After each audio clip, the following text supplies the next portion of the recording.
Hello दोस्तों, नमस्कार। 10 class study point में आपका स्वागत है।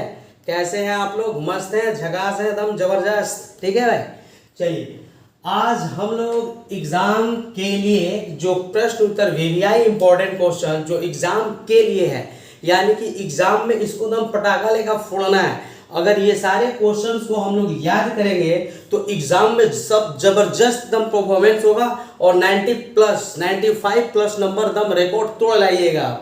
एकदम जीरो बेस से हम लोग प्रश्नों का हल करेंगे और बारीकी से अध्ययन करेंगे ताकि एग्जाम में कोई हमको टक्कर देने वाला नहीं रहेगा। और इतना ताकत और शान के साथ सारे क्वेश्चंस को हल करेंगे कि अब कहना नहीं है, कॉपी भरेगा और नंबर रसगुल्ला जैसा आएगा। ठीक है, तो हम लोगों का काम क्या है कि सारे कंसेप्ट को एकदम आसान भाषा में, अपने भाषा में पढ़ना और याद करना है। ठीक है, क्योंकि एग्जामिनर भी देखता है कि कौन बच्चा किताबी भाषा में लिखा है और कौन बच्चा जो है अपने भाषा में प्रश्न का उत्तर दिया है। तो हम लोग सारे अध्ययन इस तरह से करेंगे कि सारा आंसर जो है अपना भाषा में होगा। ठीक है, और तब हम लोग यहाँ से प्रश्न जो है शुरू कर रहे हैं। अगर आप हमारे चैनल पर नए हैं तो कृपया चैनल को सब्सक्राइब कर देना है, वीडियो को लाइक कर देना है और दोस्तों में वीडियो को क्या करना है, एकदम पटाखा लेगा शेयर कर देना है। ठीक है दोस्तों, चलिए पहला क्वेश्चन देखते हैं कि रंध्र एवं वात रंध्र क्या है। पहला क्वेश्चन क्या है? रंध्र एवं वात रंध्र क्या है। रंध्र पत्तियों की सतह पर पाए जाने वाले विशेष प्रकार के अति सूक्ष्म छिद्रों को रंध्र कहते हैं। ठीक है, अब क्या है कि जैसे पत्ती होता है तो पत्ती में देखिएगा ध्यान से, तो पत्ती में दम अत्यंत छोटा छोटा सूक्ष्म दम छिद्र होता है। तो आप कहिएगा तो सर जी हमको लौकबे नहीं करता है। लौकेगा कहाँ से? दम अत्यंत सूक्ष्म होता है। उसको देखने के लिए माइक्रोस्कोप की आवश्यकता पड़ेगा। अगर आपको रंध्र को देखना है तो किसका आवश्यकता पड़ेगा? माइक्रोस्कोप की आवश्यकता पड़ेगा। अत्यंत दम पत्ती में सूक्ष्म, अत्यंत सूक्ष्म माइक्रोस्कोप से जब इसको व्यक्ति देखता है तो पत्ती में दम अत्यंत सूक्ष्म छिद्र नजर आता है। उस छिद्र का क्या काम है? उस छिद्र का काम है कि ऑक्सीजन जब पेड़ पौधा छोड़ता है तो उस रंध्र से ऑक्सीजन क्या होता है, बाहर निकलता है।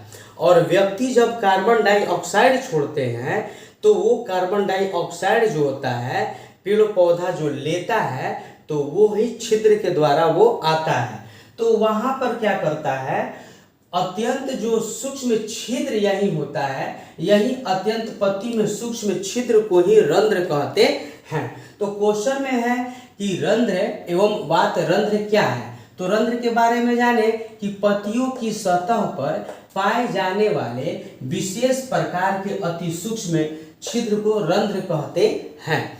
तो यही पत्ती के अंदर जो छोटा छिद्र है, ये जो छोटा छिद्र हम जिसको देख रहे अपने आंखों से न देखकर माइक्रोस्कोप की सहायता से देख सकते हैं, यही छोटा सूक्ष्म छिद्र को हम लोग रंध्र कहते हैं। रंध्र के द्वारा क्या करता है कि वह ऑक्सीजन को बाहर त्यागता है पत्ती, जो कि मनुष्य जो है, इंसान जो है, जीव जानवर जो है वो श्वास लेते हैं। ठीक है, और कार्बन डाइऑक्साइड वही रंध्र के माध्यम से पेड़ पौधा के अंदर चला जाता है। तो समझ गए कि छिद्र को, पत्ती के अंदर जो छिद्र है उसको हम लोग क्या कहते हैं, रंध्र कहते हैं।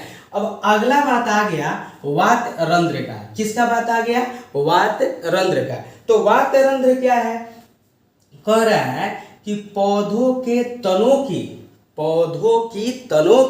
तो पौधा के तना क्या है? तो देखिए मानकर चलिए इस तरह से क्या है, ये पौधा है और इस तरह से ऐसे ऐसे पौधा का ये बना हुआ है तना, इसको बोलते हैं तना। ये क्या है आपका? तना है। क्या है आपका? तना है। तो तना में कह रहा है तनों की छाल पर, देखिए तना की छाल होता है, तना का क्या है, ये छाल है। ठीक है, जिसको कबारने पर नहीं कबरता है, कबारिएगा तो छाल क्या हो जाएगा, कबर जाएगा। तो छाल पर गैसों के विनिमय के लिए, गैस यहाँ से भी गैस क्या होते हैं, विनिमय होते हैं। यहाँ से भी गैस क्या होते हैं, निकलते हैं, बाहर जाते हैं, आते हैं। विनिमय क्या होता है? विनिमय क्या होता है? विनिमय होता है आना और जाना। यहाँ से भी गैस क्या होते हैं, निकलते हैं और यहाँ भी गैस क्या होते हैं, आते हैं। तो गैसों का विनिमय वही कहलाता है। गैसों का विनिमय के लिए पाए जाने वाले छिद्रों को वात रंध्र कहते हैं। यानी कि जब तना के अंदर जो छिद्र रहता है, तना पर जो छिद्र रहता है, इसी तना के छिद्र को ही हम लोग क्या कहते हैं, वात रंध्र कहते हैं। और पत्ता में जो छिद्र रहता है उसको केवल रंध्र कहते हैं। देखिए बाबू, आप किताबी भाषा में पढ़िएगा तो फिर तो काम लड़खड़ा जाएगा। आप ऐसा अध्ययन कीजिए, ऐसा पढ़िए कि सब चीज डायरेक्ट दिमाग में घुसे। कहाँ घुसे, डायरेक्ट दिमाग में घुसे। यही एग्जाम में काम करेगा। जो बात डायरेक्ट दिमाग में घुसेगा तो वही एग्जाम तक काम करेगा, और जो बात रट्टा मार चलेगा वो एग्जाम में काम खत्म हो जाएगा। इसलिए ऐसा पढ़ाई पढ़िए कि एग्जाम तक वो काम ढुआकर चल जाए और एग्जाम में 95+ ला के एकदम पड़ाका लेखा फोड़ दीजिए। दम अब कितना एग्जाम में फोड़ देना है, ठीक है ना। तो हम लोग जान गए बाबू, रंध्र एवं वात्र रंध्र जान गए। बबलू आप भी जान गए ना, ठीक है भाई, आप पर ज्यादा ध्यान है, बबलू पर तो सबसे ज्यादा ध्यान है। बताइए रंध्र बाबू किसको कहते हैं, रंध्र किसको कहते हैं? अरे भैया बबलू, चंदन, दीपक, जितना नाम के लड़के हम सभी को बोल रहे हैं। स्पेशल बबलू के काहे के कहने जाएंगे, सब कोई को कह रहे हैं, ठीक है ना। गीता, रिंका, पिंकी, पूजा, मोना, सब जो भी है उस सबको हम बोल रहे हैं। सब लोग बच्चे ध्यान दीजिएगा, सब बाबू आप भी ध्यान दीजिएगा, एकदम एग्जाम हॉल में फोड़ देना है। तो एक बार फिर से, रंध्र और वात्र रंध्र क्या है? पत्ती के अंदर अत्यंत छिद्र को हम लोग रंध्र कहते हैं, जिससे गैसों का आदान प्रदान होता रहता है, जिसको देखने के लिए हम लोग रंध्र को माइक्रोस्कोप की आवश्यकता पड़े। रंध्र मतलब छिद्र होता है, ठीक है। और जो पौधों के तना में जो छिद्र होता है, पौधों की तना में छिद्र होता है, उसको हम लोग क्या कहते हैं, वात रंध्र कहते हैं, ठीक है। कोई तरह का कोई दिक्कत नहीं है, सब लोग समझ गए, ठीक है ना। चलिए अगला क्वेश्चन देखते हैं कि परजीवी किसे कहते हैं। यह बहुत इंपॉर्टेंट क्वेश्चन है, परजीवी किसे कहते हैं, बहुत ज्यादा इंपॉर्टेंट क्वेश्चन, ठीक है। तो परजीवी किसे कहते हैं? वैसे जीव जो अपना आवास, भोजन जैसी क्रियाओं के लिए, किसके लिए, आवास के लिए, और किसके लिए, भोजन के लिए। इहो सुस्ताई जा रहा है यार। आवास और भोजन जैसी क्रियाओं के लिए अन्य जीवों के शरीर पर या शरीर में वास करते हैं, उन्हें परजीवी कहते हैं। यानी कि वैसा जीव जिनका अपना कोई घर द्वार नहीं, अपना कोई खाने पीने का साधन नहीं, वो दूसरे के शरीर पर घर द्वार बना के और दूसरे के शरीर पर खाना पीना बना के जी खा लेते हैं, वही जीव को क्या कहते हैं, परजीवी कहते हैं। जैसे देखें, आप लोग नाम सुने हैं जू, जिसको जू, चिड़ियाघर जू नहीं बोल रहे हैं हम, जू मतलब जिसको आदमी बोलता है ढील। हम लोग तरफ तो ढील आदमी बोलता है, आप लोग तरफ क्या चीज बोलता है हमको मालूम नहीं है, लेकिन आप लोग समझ रहे हैं कि सर जी वही बात कह रहे हैं। जिसको जू कहते हैं, कपार वपार में रहता है ना, कपार वपार ककुलाता है, ऐसे ऐसे ककुलाता है तो हाथवा में नोया वोया में कब फंस हो, वही जू कहलाता है, जिसको हम लोग ढील कहते हैं। तो वो जो चीज है क्या है बाबू, परजीव है। क्या है बाबू, परजीव है। वैसा जीव जो अपना आवास और भोजन जैसी क्रियाओं के लिए अन्य जीवों पर, बताइए हम लोग एगो जीव हैं, हम लोग जीव हैं, आज ढील भी एगो जीव है, तो वो जीव हम लोग जैसा जीव पर क्या है, आश्रित है। तो जो जीव दूसरे जीवों पर आश्रित है तो उसको हम लोग ये वाला जीव को क्या कहेंगे, परजीवी कहते हैं, ठीक है। जैसे आप लोग कभी कभी देखे होंगे कुकुर उकुर, कुत्ता उत्ता को देखे हैं, कुत्ता उत्ता की कान वन में मार बढ़ जाता है, वो सब अठाई उठाई बढ़ जाता है, मोटे मोटे कनवा वनवा, तो वो क्या है, वो जीव है, उस पर क्या है, वो जीव उस पर आश्रित है। अठाई उठाई जो है कान वन खा के फुला देता है, चाहे कबो भैंस हो, इस पानी उनी गाय के आँख में देखे ऐसे सटल उटल रहता है, तो क्या है, परजीव है। वो जीव जो है वो गाय भैंस कुकुर बिलार पर आश्रित है, वो अपना जीवन जी रहा है। तो वैसा जीव जो दूसरे जीवों पर अपना घर द्वार बना के उस पर आश्रय हो गया है, तो उस तरह के जीव को परजीव कहते हैं। बताइए समझ में आया कि नहीं? गारंटी ठोक के कह रहे हैं कि एकदम समझ में आया होगा, ठीक है ना। तो देखिए, वैसा जीव जो अपना आवास भोजन जैसी क्रियाओं के लिए अन्य जीवों के शरीर पर या शरीर में वास करते हैं। वास करते हैं मतलब वही जो डेरा डाल दिए हैं, वही जे खाना बनेगा, वही जे खाएंगे, वही जे पिएंगे, वही जे रहेंगे, वही जे सब चीज कर देंगे। तो वैसा जीव क्या कहलाते हैं? परजीव कहलाते हैं। तो आप लोग जान गए, ठीक है। कभी कभी कोई ऐसा जीव होता है जैसे कभी कभी परजीव का काम करता है, जैसे कि वो कौआ हुआ है, गाय वाय के बढ़ जाता है शरीर पर और उसका आंख को साफ करते रहता है, कान को साफ करते रहता है, तो सब जीव उस समय क्या कहलाएंगे? परजीव कहलाएंगे। लेकिन सबसे बढ़िया जो एग्जाम्पल होगा वो किसका होगा? जू का होगा। बताइए इसमें कोई दिक्कत की नहीं बच्चों को? अगर पूछ देंगे कि परजीव, परजीव का मतलब परजीवी, परजीवी का मतलब समझ में आ गया आपको? परजीवी बता देंगे वैसा जीव जो दूसरे जीवों पर आश्रित रहता है। क्या करके आश्रित रहता है? आवास और भोजन जैसी क्रियाओं के लिए अन्य जीवों के शरीर पर या शरीर में वास करते हैं। शरीर में वास करते हैं, उसके अंदर जीव जो है शरीर के अंदर वास करते हैं, ठीक है। तो इस तरह के वास करने वाले जीव परजीव कहलाते हैं। जैसे कभी कभी भैंस घूमने उमने लेके जाते हैं, पानी उड़ी नहवाने धुआने, तो नहर ओहर पर जोक लग जाता है और जोक लग के क्या करता है? उसके खून को चूस जाता है। जोक ना हो, केचुआ कहते हैं उसको, ना जोके कहते हैं उसको, जोक, ठीक है। तो वो खून को क्या करता है? चूस जाता है जोक। तो वो जोक क्या है? परजीवी है। बात समझ में आ गया? परजीवी में कोई दिक्कत नहीं है किसी को? बाबू इसमें भी कोई दिक्कत नहीं था। इसको क्या कहते हैं बाबू? बता दीजिए। इसको क्या कहते हैं? रंध्र कहते हैं। इसको क्या कहते हैं बाबू? बता दीजिए। इसको क्या कहते हैं बाबू? इसको वात रंध्र कहते हैं, ठीक है। किन्हीं को कोई दिक्कत नहीं है? वात रंध्र तना में छोटा छोटा छिद्र होता है और रंध्र पट्टी में छोटा छोटा छिद्र होता है। दम स्मार्ट बॉय, बहुत बढ़िया। देखते हैं अगला क्वेश्चन, सूचक क्या है, ठीक है। तो सूचक जो है बहुत इंपॉर्टेंट क्वेश्चन है और यह बार बार क्वेश्चन आता है, इसलिए ऐसा क्वेश्चन को दम लगा के याद कीजिएगा और मेहनत कीजिएगा, क्योंकि यह क्वेश्चन हमेशा एग्जाम में बार बार पूछता है। चलिए देखा जाए क्वेश्चन है कि सूचक क्या है?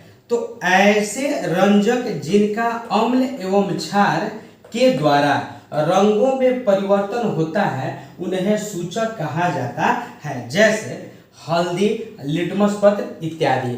बात को थोड़ा सा समझना है। बात को क्या करना है बाबू? समझना है। पढ़ने का काम था, पढ़ लिए, अब समझाने का काम है हमारा और समझने का काम है आपका। तो देखिए इसमें क्या है, तो एक क्या है ना, सूचक एक प्रकार का क्या है? रंजक है। रंजक ऐसे रंजक जिनका अम्ल एवं क्षार के द्वारा रंगों में परिवर्तन हो जाता है। अगर अम्ल रहेगा तो किस तरह का सूचक डालने पर कौन रंग बनेगा? क्षार रहेगा तो किस तरह के पदार्थ कौन डलाएगा तो कौन रंग बनेगा? इसी से जानकारी हमको मिलता है, जानकारी प्राप्त होता है। तो उस तरह के पदार्थ से जब हमको जानकारी मिलता है कि यह रंग में बन गया, तो उस तरह के पदार्थ को सूचक कहते हैं। चलिए आपको हम बताएं, समझ में आया तो ठीक है, नहीं समझ में आएगा तो 100% अब समझ में आएगा। देख लीजिए, जैसे मानकर चलिए एक हम बना दिए, क्या कोई चीज़ बना दिए, एक तरह का मान के चलिए हम लोग शीशा के वो गिलास ले लिए हैं। क्या चीज़ का गिलास ले लिए हैं? शीशा का। और शीशा के गिलास में बाबू क्या किए हैं, तो शीशा के गिलास में हम ले लिए हैं थोड़ा सा अम्ल। बोलिए बाबू क्या ले लिए हैं? अम्ल ले लिए। बोलिए क्या ले लिए हैं? अम्ल ले लिए। ज़्यादा नीचे बनाएंगे ना तो दिखाई नहीं देगा फिर, है ना। ज़्यादा नीचे बनाएंगे तो फिर मोबाइल में दिखाइए नहीं देगा, इसलिए ऊपर ही बना रहे हैं। तो अब इसमें बाबू क्या किए हैं ना, तो हम एगो लिटमस पत्र डालते हैं। क्या डालते हैं इसमें? एगो लिटमस पत्र, और नीला लिटमस पत्र डालेंगे। इसमें क्या है बाबू? तो इसमें अम्ल है। क्या है बाबू? देख लीजिए, इसमें डाले हैं हम अम्ल डाले हैं। शीशा के गिलास में क्या डाले हैं बाबू? अम्ल डाले हैं। बताइए क्या डाले हैं? तो अम्ल डाले हैं। अब इसमें क्या करेंगे हम, ध्यान से समझिएगा, देखिएगा ना क्या हो रहा है। इसमें क्या करेंगे? नीला लिटमस पत्र डालेंगे। नीला लिटमस पत्र डाल दिए। तो नीला लिटमस जब पत्र डाले हैं तो ये यहाँ तक तो अम्ल से ऊपर नीला ही है, अंदरवा वाला लिटमस पत्रवा का रंगवा क्या हो गया ना, तो अंदरा वाला लिटमस पत्रा के रंगवा हो गया लाल। हाथ तरह रे ई का हो गया? ई तो अंदर वाला लाल हो गया। काहे लाल हो गया भाई? तो यह जो है नीला लिटमस पत्र डलाया है। कैसन पत्र डलाया है बाबू? नीला लिटमस पत्र डाल दिए एक अंदर। ई अम्ल था, अम्लवा के अंदर डाल दिए हैं नीला लिटमस पत्र डाल दिए। तो ई अम्ल है बाबू, हमें क्या है तो सर जी अम्ल है। अम्ल था, नीचे में नजर नहीं आएगा, हम नहीं लिख रहे हैं। ई अम्ल है, अम्ल था, अम्ल में सर जी नीला लिटमस पत्र डाल दिए हैं, तो रंग कैसन बन गया, रंग बन गया लाल। बताइए रंग कैसन बन गया, रंग बन गया बाबू लाल बन गया। बताइए थोड़ा सा समझ में आया, समझ में आया बाबू। तो कह रहा है कि अम्ल में जब नीला लिटमस पत्र डलाएगा तो जितना अम्ल में रहेगा डूबा हुआ जो भाग है उसका रंग क्या हो जाएगा, लाल हो जाएगा। तो सूचक, ये क्रिया जो सिस्टम प्रक्रिया जो हो रहा है यह सूचक के अंतर्गत हो रहा है। यही जो अम्ल है, अम्ल में नीला लिटमस पत्र डलाया है तो जितना भाग इसमें डूबा है वो सारा भाग क्या हो गया है, लाल हो गया है। तो ये कमाल किसका है, तो सूचक, इसके अंदर जो काम है ये सूचक का है। तो सूचक का काम कौन कर रहा है, अम्ल कर रहा है। बताइए बाबू सूचक का काम क्या कर रहा है, अम्ल कर रहा है। तो अम्ल क्या काम कर रहा है बाबू, तो नीला लिटमस पत्र को लाल बना दे रहा है। बताइए समझ में आ रहा है, किन्हीं को कोई दिक्कत नहीं सर, किन्हीं को कोई दिक्कत नहीं सर। तो अब क्या करेंगे, अब एगो औरी गिलास लेंगे, ओकरा में अब किधर अम्ल नहीं रहेगा, ओकरा में अब किधर क्षार डालेंगे। क्या डालेंगे, क्षार डालेंगे।